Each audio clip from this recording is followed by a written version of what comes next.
So, how simple is it if somebody has 100,000 or half a million sitting in RBC Bank? Generally the self-employed business owners, what is their biggest fear? Their biggest fear is going down, going bankrupt. Is the unincorporated professionals, isn't that personal? Doesn't that mean the same as personal? Exactly, absolutely.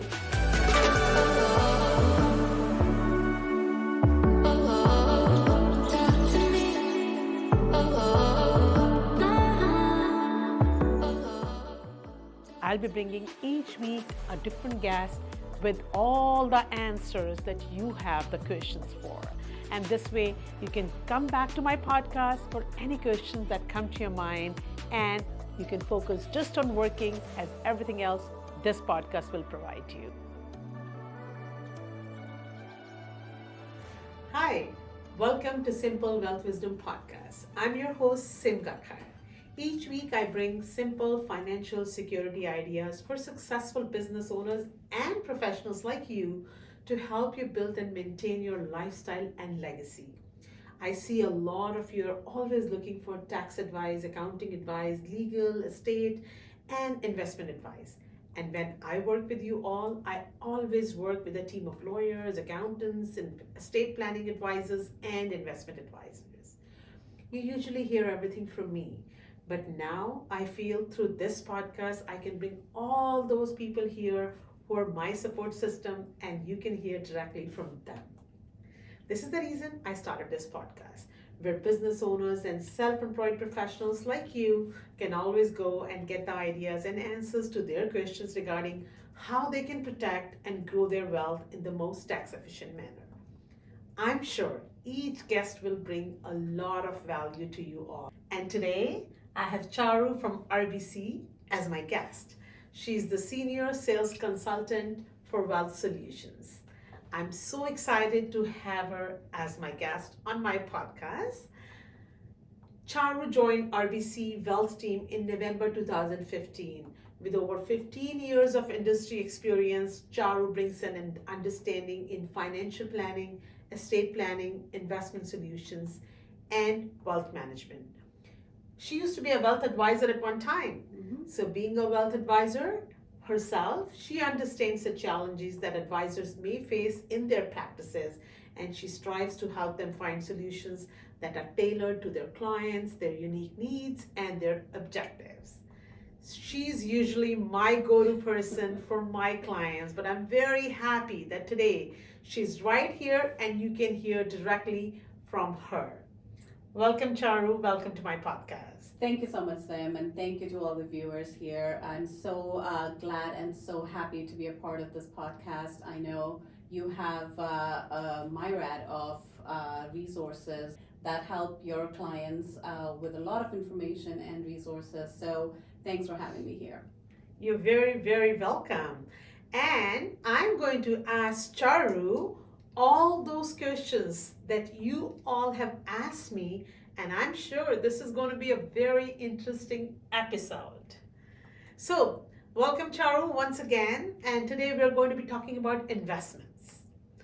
Because my self-employed professional and business owners clients don't have that much of time to take care of their investments themselves, but they definitely want their hard-earned money to grow the right way. Right. And who can be better than you to answer them and give them some guidelines or something that they can actually hear and implement. Of course.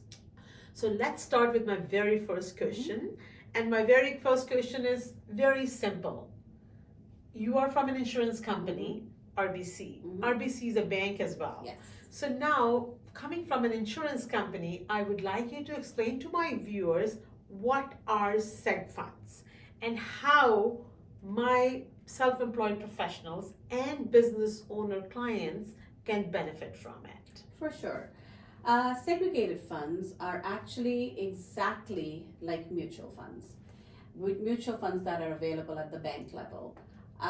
So the segregated funds are almost like mutual funds, but with that insurance wrapper around it.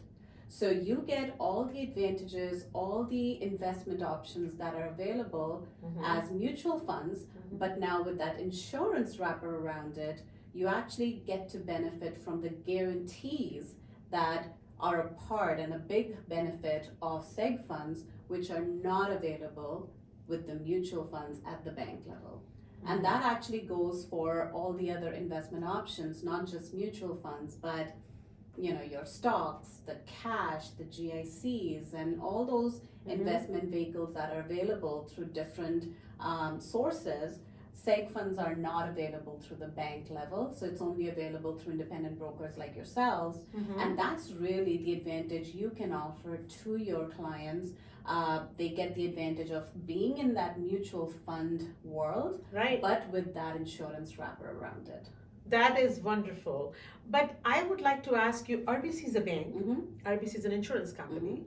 So when a client has something with RBC Bank, and or a client has investment with RBC Insurance Company, one is a mutual fund, Correct. another is a seg fund. Correct. They both are the same. Why should they have it with the seg fund? Why should they have it with the insurance company? Because there's guarantees and there's a wrapper around. Correct. So do you think people can move their investments from the bank side to the insurance side? 100%. Absolutely, they can. Okay. If you have one of those clients who are available, who are actually a client of the bank, and they have that mutual fund, I'm just going to take an hypothetical example. Let's say Mr. or Mrs. Client has a mutual fund, an RBC balanced fund at the bank. Yeah. That same balanced fund, Mr. or Mrs. Client, is also available as a seg fund. It's the exact same fund that is also available now as a seg fund through SIM, and you are able to get that guarantee that I'm talking about through that seg fund, which again the banks will not have. So that's why there is that added advantage, especially from an estate planning point of view, that you can take these advantages of the seg fund with its guarantees through the insurance side of things instead of going through the bank, because the bank actually cannot even sell seg funds. We're going to be using seg funds as smaller words for segregated funds. So how simple is it if somebody has 100,000 or half a million sitting in RBC Bank, and if I say, okay, let's get you that wrap around so that the protection and guarantees and everything, is it a very simple process? It's as simple as opening a bank account, right? So it's the way you're opening a bank account, you're exactly going to open a seg fund account through your advisors, and assuming you're the client, and you will open that seg fund account, and it requires a transfer. Okay. It's just a little bit of that transfer that will happen from the bank side of things onto the insurance side of things. So it's a regular process. So it's just like transferring the money, Exactly. one pager, very Exactly. simple Very thing. simple that And way. now that my favorite clients are business owners and Yes. self-employed professionals, Yes. they have retained earnings in the corporation, which they definitely want to invest, and they Yes. also have the personal money, Correct. Yes. and they want to grow them both because they're working very hard to make Right. the money. They don't have time to look at the Yes. computer and say, okay, how my investments Yes. are doing. So what do you suggest? So you hit it right there on point, where it's that hard-earned legacy money that they have been working on, and they want to make sure that it's protected, right?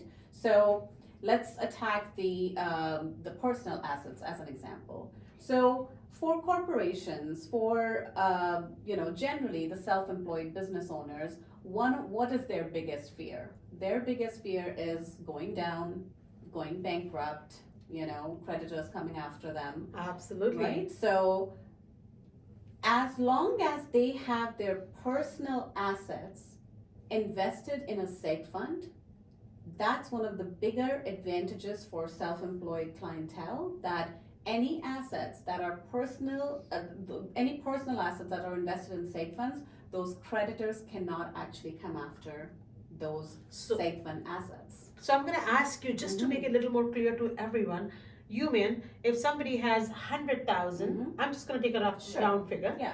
100,000 in mutual funds at RBC versus somebody has 100,000 in seg funds in RBC, same investment, same Yes. funds, everything same. Yes. And if there is a creditor coming after them, if the funds are in mutual funds, they can go after it. But if the same funds are in seg funds, they cannot go after them. That money is safe. Correct. And it's the same institute. Exactly the same thing. Now there is a difference where, you know, mutual funds, depending on what account type it is, let's assume it's non-registered money because we're talking retained earnings, we're talking cash, right? So it's non-registered money. At the bank level in those mutual funds, you cannot name a beneficiary. Okay. The naming the beneficiary benefit is one of the biggest advantages of seg funds. Because you're able to name a beneficiary on that seg fund in a non-registered account type, that makes it two things. It's your assets are bypassing probate, and I know you've talked enough about probate. Absolutely. The process of it, the fees involved and everything. Plus, because you have named a beneficiary, it becomes private. It gets protected. It's almost bulletproof from the creditors. It cannot be touched. Any personal assets that are in seg funds. Which is amazing. Now my question comes about, again, my business owners and my self-employed professionals. When they have their money, retained earnings in the corporation, beneficiary is the corporation because it's the corporate dollar. Correct. So what is the difference? So from a creditor protection aspect, when it's a corporation, it's a little bit tricky. It may not be fully, or it may not have so much of a creditor protection unless it's an unincorporated business. When it's a corporated... Okay, I'm gonna stop you right here, my dear friend. I want you to explain to my viewers difference between unincorporated business and business. So it's pretty simple, meaning you actually have a full corporate structure. You know, you have a SIM Gakhar Inc. as an example, right? That's an incorporated structure where you have the filing, business filings, and you have a full corporate structure laid down.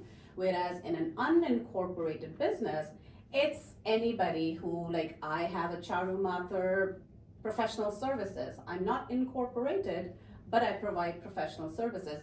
For example, any dentists, lawyers, any professionals, they may not be incorporated. They may not have a full business structure around them or a corporate layout, but they're just running a self-employed business, right? So that's their practice they're running, but they haven't opened a corporation for that. Correct, exactly. And how does that differ in terms of investments? So investment piece remains exactly the same. The difference is in the creditor protection. So if it's a corporate layout, there is no creditor protection.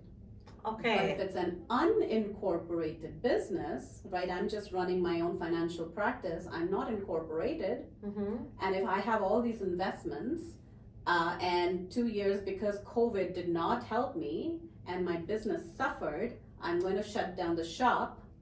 Well, I'm applying for bankruptcy, I'm claiming, and if there is any liability, the creditors can come after me. And they can come after my personal assets, they can come after my house, they can come after whatever assets I might have. But if I have some of those assets invested in that seg fund contract, well, guess what?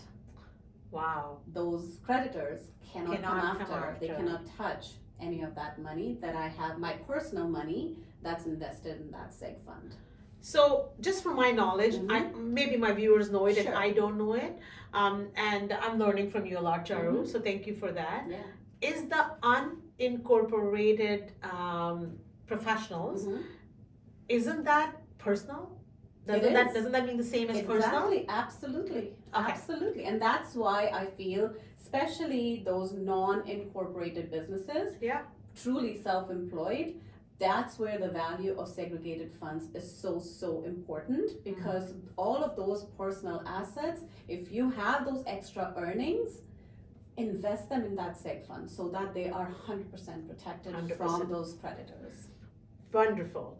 Is there any difference in any comparison in the investment options? No difference at all. Okay, perfect. Whatever, from an investment perspective, whether it's a mutual fund, whether it's a seg fund, whether it's a corporate like a Retained corporation Yeah. or an uncorporated business, So it's all exactly the same. it's all exactly the Mhm. same. So, see, a lot of people don't know that, Yeah, right? yeah. And that is something I want to Exactly. bring that awareness to my podcast Absolutely. because these questions run in my head as well. Yes. And that's why I pick up the phone and talk to you and I say, Mhm. okay, Charu, I need you to answer me Yes. that. So I'm glad that everybody's hearing from you. Now, Charu, the next question, I have it again from my viewers, Sure. from my clients that they Mhm. want me to ask you is that what role can seg funds play in retirement planning and business succession planning for self-employed and business owners? So Sure. again, very much catering to that particular Yes, clientele of course. mine, and retirement planning and succession planning is very important because they are their own bosses right now. For sure, for And sure. so please. So again, coming back to how I said you can actually name a beneficiary on your seg funds. Yeah.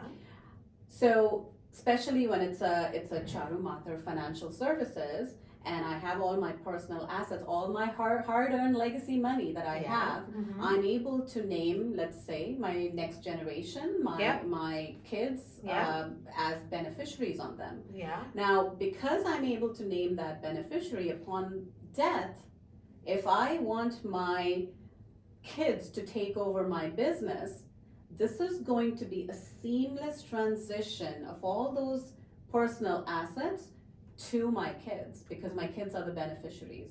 From a succession planning standpoint, Yeah. they don't have to, because I worked hard and I have all this legacy money that I'm able to gift to my kids who are, I'm hoping that they come into the business. They are my succession plan. Yeah. Right? So because it's going to be a seamless transition or assets that flow to them, Yeah. they have all this, a head start to jump into that business and take care of whatever capital needs that they might have to continue doing that business. And if that money was in the mutual funds, this Mhm. wouldn't have happened. Not in a non-registered world. Okay. Because remember, the cash, the retained earnings, these are all considered like non-registered. Right. And in a non-registered Has to account, go through probate. it has to go through probate unless it's in a seg fund. Unless, oh wow, everyone should notice that. Yes. This is a point to be noted. Correct. And now let's talk about retirement planning. So same idea. So let's say I have my business and I've decided to now retire.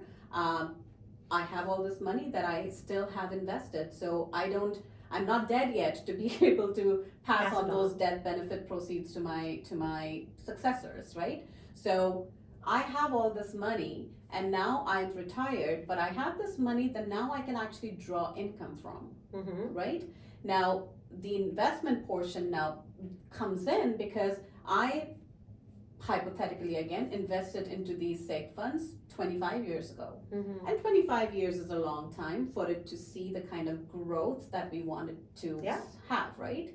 So because it has grown tremendously in value, I have enough money to kind of last me for my lifetime. Mm-hmm. I can do so many things from it. I can draw a regular income stream based on my requirements, obviously. But I can also purchase now an annuity. And I know it's a different topic altogether, but that's an option available for me from this hard-earned legacy money that I have invested in seg funds, because I can convert that seg fund investment and the value into an annuity, which will provide me with that income stream for as long as I live. Can they not do it with mutual funds? They can, but how is that guaranteed? Is there a guarantee? Oh, Right. okay. So the guarantee, when I talk about guarantees, we're talking about the market swings that happen, Right. right? So because the seg fund has also an advantage of something called resets where you can lock in market gains. So Right. that's another big advantage of seg funds from a retirement planning perspective. Okay, that sounds wonderful. So what about retirement planning? So same idea with retirement planning. I have all this hard-earned legacy money, right? Now that's invested in seg funds, and let's assume it's been about 25 years. In 25 years, I'm hoping that my investment has grown big time, the way markets change, right? So let's assume my money has doubled itself, and that helps me because I can draw income out of that money for my retirement years. If anything, I can convert that money from seg fund into an annuity that will last me a lifetime for as long as I live. So your question might be, well, can we not do that with anything else? Yeah, that's what I'm going to ask you. Right? Why? What if with mutual funds? Yeah, so you can purchase an annuity from mutual funds, but now we're talking about guarantees. We're talking about another hidden advantage of seg fund, which is called a reset.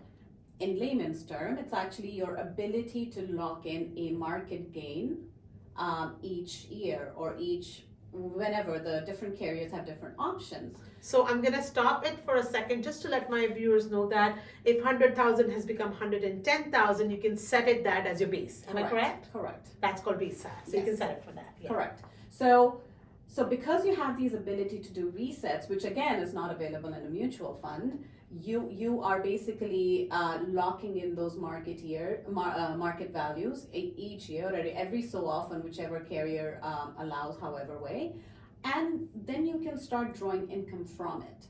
So that to me takes care of my retirement years. I can draw income however way I want. I can buy an annuity from it to last me a lifetime income stream. Very good, very good. And I think everybody wants that. And that takes me to the next question, because we're talking all good about seg funds. Yes. Then now I want to know that because they're getting so many guarantees, are they paying any cost for that? I would say the way you look at it, it's all about how you look at it. Yeah. So if you're saying that, if you want to, and I know this is a common question we get quite often, does it compare when it comes to fees? You know, mutual funds have a cost, obviously, and so does a seg fund. Yeah. And because seg fund has these guarantees, yes, there is a certain extra fees that you may have to pay. Yeah.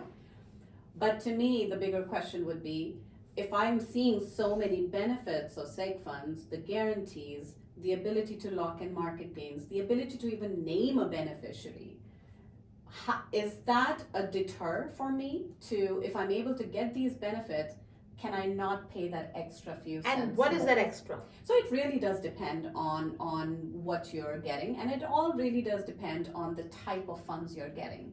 When I say type of funds, it all depends. It basically means, are you buying aggressive funds?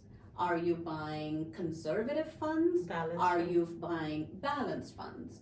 So the fees are different for different types of funds. Charu, are you able to give an example, just like an example saying that if somebody had again 100,000 in mutual funds, let's say the fee was $1,000 a year, and the same funds are going into seg funds, the fee would be what? Just give it an example. I'm not saying to the point, and please nobody should take it as what Charu said. This is just to give you an example that how much are we paying extra to get all that, right? So I'll give another hypothetical example. So coming back to our Mr. and Mrs. client who had that RBC balanced fund at the bank as a mutual fund versus through SIM who has a seg fund offering of the exact same fund. Yeah. So the fees, which we also call MERs, management expense ratios, the bank may charge for that mutual fund, let's say 2.1%. Okay, for that balanced fund, for the mutual fund. The seg fund version of that will probably cost you 2.2. At most 2.3. Oh, so little. Right? So it's very minimal difference. With so many guarantees. Exactly. I love that. Exactly. And is there any regulatory considerations that we need to know about? So there are two different regulatory bodies, right? One is related to the banking side of things. So the banks come under the Bank Act versus insurance, which comes under the Insurance Act. So they both have their own sets of regulations. What I would recommend is just really for the clients to talk to their independent advisors who can then show them, there are so many different things that the advisors can go through when it comes to almost like a prospectus. We call on the insurance world, we call them information folders. Yeah. So that's really what, as far as a seg fund goes, what exactly are they buying, the information folder. Should be in the information folder. Correct, exactly. Wonderful, very nice. And now my last question. Mm-hmm. My last question is, how can self-employed professionals and business owners determine the appropriate allocation to seg funds within their investment portfolio? Of course, a great question. So I would say, because you have a structure where you have the corporation or you have that business owner, and it's about they want to maximize the growth again of that hard-earned legacy money, right? So Yeah. what's that risk tolerance that they're able to take? Mm-hmm. Are because they may have a longer time horizon to invest, Yeah. are they willing to go aggressive? Are they willing to go sort of semi-aggressive? Uh-huh. Do they not want to take any risk at all when it comes to their money, Yeah. their own cash, retained earnings, whatever you want to call it? Mm-hmm. Or are they okay with a moderate kind of growth? So depending on, the client can actually sit down with the advisors, Mm-hmm. and they can go through that risk tolerance Okay. assessment Yeah.